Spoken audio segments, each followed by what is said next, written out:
Selamat petang, salam sejahtera Malaysia. Tuan-tuan dan puan-puan semua, satu isu hangat yang menggemparkan hari ini. Saya rasa ini sangat menggemparkan dan berita ini memang sangat general.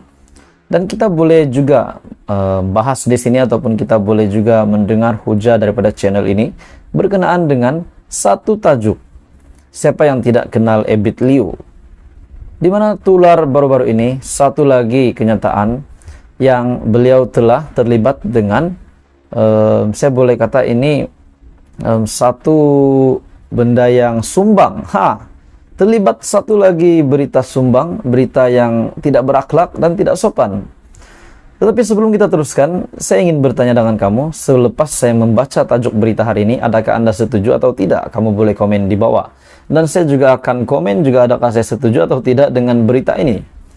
Satu berita yang tular di media sosial hari ini, bukan di media sosial saja, bukan di dalam berita rasmi saja, tetapi di WhatsApp, di media sosial, Facebook, YouTube, semua pun bercakap tentang ini. Abid Liu kirim gambar luca melalui WhatsApp, kata seorang saksi. Dan saksi itu dipercayai bernama Firdaus Wong. Abid Liu menghantar gambar kemaluan lelaki kepada pengadu. Kenyataan daripada Firdaus Wong ataupun saksi. Daripada Tenom, menurut satu berita ini, saya lihat gambar kemaluan lelaki dalam perbualan antara pengadu dan Abid Liu. Oke, tuan-tuan dan semua. Sebelum kita teruskan, saya tak setuju. Saya tak setuju dengan kenyataan ini. Bagi saya tidak setuju dengan kenyataan ini. Bagi Anda, tuan-tuan dan semua, adakah Anda setuju dengan berita ini, di mana Abid Liu menghantar gambar kemaluan lelaki, gambar luca kepada seorang pengadu. Dan ini kenyataan daripada seorang saksi yang bernama Firdaus Wong. Keterangan saksi Firdaus Wong Wai Fung yang berumur 39 tahun, katanya semasa memberi keterangan dalam kes gangguan seksual yang membabitkan Abid Liu atau nama sebenarnya Abid Irawan Ibrahim berumur 37 tahun itu. Firdaus telah memaklumkan kepada mahkamah beliau turut mendengar rakaman suara yang didakwa dihantar oleh tertuduh. Rakaman suara yang dihantar menerusi aplikasi WhatsApp itu berbunyi tunjuk kaki sikit, tunjuk kaki sikit. Apa maknanya, tuan-tuan dan puan?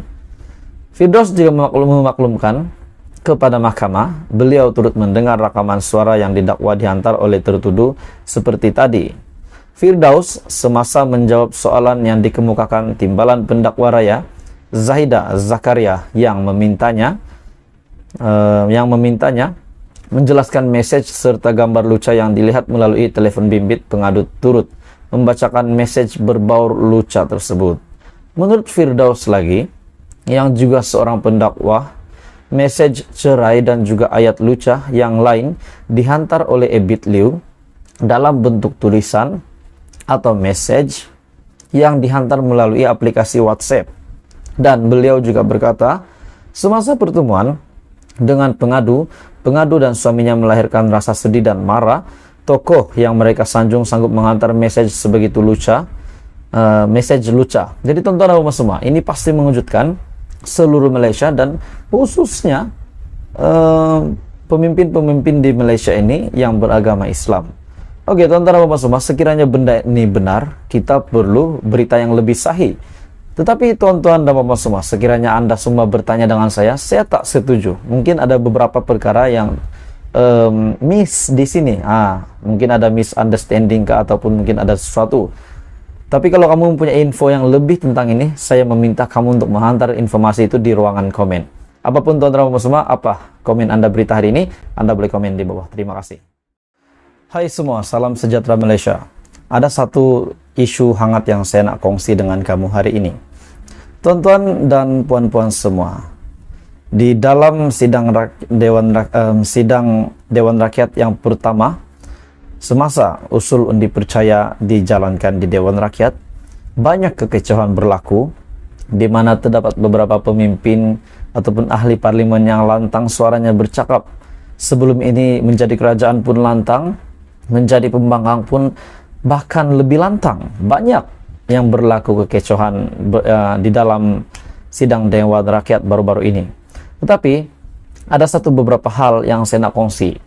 Satu dapatan saya daripada sumber Facebook, saya melihat ada satu media yang melaporkan kegiatan ataupun kelakuan Syed Saddiq yang menjadi perbualan ramai rakyat Malaysia sehingga hari ini. Saya berpikir apa yang beliau buat. Jadi saya melihat video itu dan ini pasti mengejutkan tuan-tuan dan puan-puan semua. Saya agak tidak berapa setuju dengan apa yang dilakukan oleh Syed Saddiq, tetapi saya akan berkongsi dengan kamu dan apa pendapat kamu setelah kamu juga tahu apa yang dilakukan Syed Saddiq ini. Adakah sopan ataupun bagaimana pendapat Anda? Tetapi sebelum kita teruskan, saya meminta kerjasama kamu untuk tekan butang subscribe supaya kamu tidak terlepas perkembangan daripada channel ini, perkembangan politik, isu semasa, dan kamu juga boleh bantu saya untuk mengembangkan lagi channel saya. Tuan-tuan dan bapak semua, daripada Agenda Daily, Facebook Agenda Daily, satu kenyataan, Syed Saddiq tak hormat majlis angkat sumpah. Apa Syed Saddiq buat sehingga ada kenyataan begini? Di mana kenyataan ini berbunyi seperti ini, Syed Saddiq yang tak menghormati majlis angkat sumpah. Mesti menjadi pertanyaan kita, siapa yang mengangkat sumpah pada ketika itu dan apa yang dilakukan oleh Syed Saddiq? Sidang Dewan Rakyat selepas PRU ke-15 yang bermula kemarin ataupun semasa usul dipercaya telah memilih Datuk Johari Abdul daripada PKR sebagai Speaker Dewan Rakyat yang baru. Selepas perlantikan itu, persidangan diteruskan dengan majlis angkat sumpah yang dimulai dengan ahli-ahli kerajaan gabungan dan disusuli ahli parlimen daripada blok pembangkang. Majlis angkat sumpah itu bagaimanapun dicemari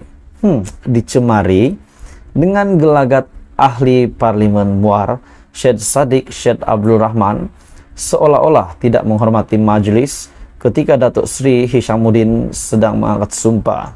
Oke, tuan-tuan dan puan-puan, bila saya siasat perkara ini, saya melihat video yang besertakan dengan caption sebentar tadi daripada Agenda Daily. Saya menonton video ini. Setelah saya menonton, saya melihat semasa Datuk Seri Hishamuddin yang sedang mengangkat sumpah, perlu kita hormati sepatutnya. Tetapi gelagat Syed Saddiq yang dilihat di belakang Hishamuddin dilihat sedang ketawa, bahkan bukan sekejap tetapi berkali-kali. Dia ketawa, selepas dia ketawa, dia lihat di siring dan lihat ke depan, ketawa lagi melalui video yang saya lihat ini. Oke, tuan-tuan dan puan-puan, sekiranya Anda pun mau menonton video ini, saya boleh rekomen kamu boleh melawat Facebook Agenda Daily. Facebook Agenda Daily pada Isnin ada satu post daripada Agenda Daily di mana captionnya Syed Saddiq tak hormat majlis angkat sumpah. Selain daripada itu, tuan-tuan dan puan-puan semua, satu lagi berita yang saya nak kongsikan kepada kamu semua.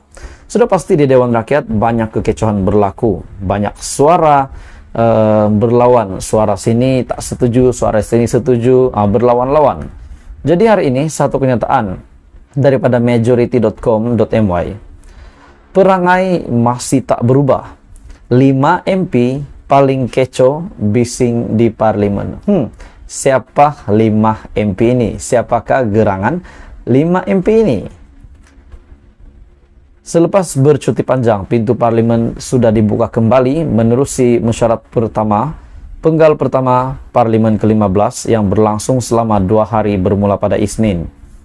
Ini adalah persidangan Dewan Rakyat pertama di bawah Kerajaan Perpaduan yang diterajui Perdana Menteri Datuk Seri Anwar Ibrahim selepas mengangkat sumpah jawatan 24 November lalu.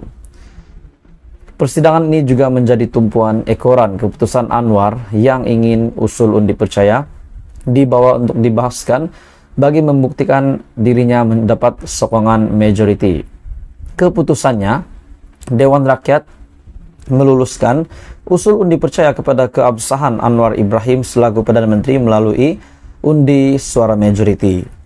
Tetapi tumpuan rakyat bukan setakat di situ saja. Gelagat ahli parlemen juga sentiasa diperhatikan dan kali ini nampak lebih menarik.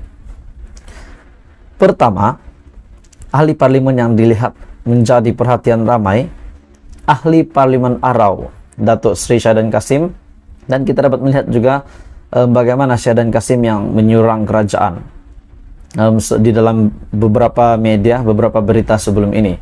Syahidan Kasim adalah Barisan Nasional tetapi tidak dicalonkan dan telah lompat ke Perikatan Nasional dan menjadi calon untuk Perikatan Nasional.